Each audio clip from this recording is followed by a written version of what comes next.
আমার সন্তানেরা রাজনীতিতে আসবে এখন। আমি ডাক্তার মুরাদ হাসান, আমার সন্তান রাজকন্যা যুবরাজ, ওরা রাজনীতি করবে।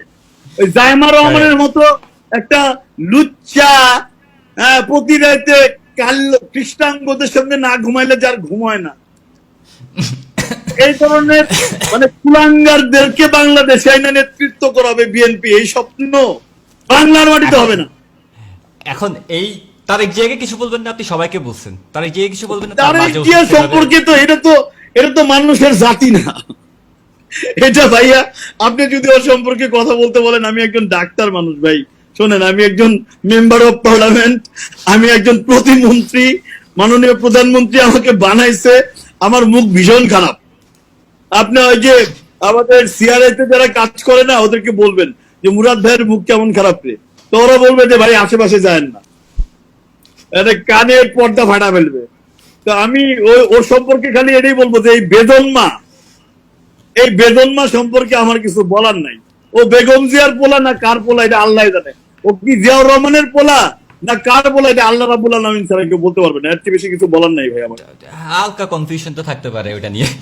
এটাই তো বললাম যে ওর সম্পর্কে বলার ভাষা, মানসিকতা, রুচি, ইচ্ছা কোনোটাই আমার নাই। এটা বাংলাদেশে আসলে শোনেন ভাই, আমার খুব ইচ্ছা ওর কানে কপালে একটা চটকানা, যেমন আর্মিরা দিছিল না, হ্যাঁ, ওর পাশায় লাঠি দিয়ে ভাড়া দিছিল না, মনে আছে? ওর কিন্তু মাজা দেখা, ও সোজা হাঁটতে পারে না। তো 1/11 এর পরে যে ঘটনাগুলো ঘটেছিল ভাইয়া, এটা আপনি একটু রিকল করলে, আপনার মেমোরিকে রিকল করলে আপনি মনে করতে পারবেন। বা আমাদের যারা আছে আওয়ামী রাজনীতি করে, বিএনপি রাজনীতি করে, যে দলই করুক না কেন, আওয়ামী লীগ, বিএনপি, জামাত, জাতীয় পার্টি, হোয়াট এভার, জিজ্ঞেস করেন তো তারেক রহমানের মাজা ভাঙ্গা কেমনে?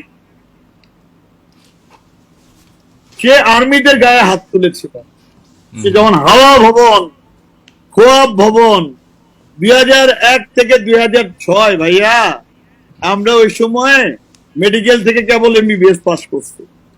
2004-এর 21শে আগস্ট বঙ্গবন্ধু কন্যা আমাদের আম্মা, মাননীয় প্রধানমন্ত্রী সহ বাংলাদেশ আওয়ামী লীগের সকল জাতীয় নেতাকে হত্যা করার জন্য এই তারেক রহমান বেগম জিয়ার নেতৃত্বে একটা প্রধানমন্ত্রী রাষ্ট্রীয় পৃষ্ঠপোষকতায় গ্রেনেড হামলা চালিয়েছিল, উপর্যুপরি ডজনের পর ডজন আরজেএক্স গ্রেনেড হামলা চালিয়েছিল। ভুলে যায়নি আমরা।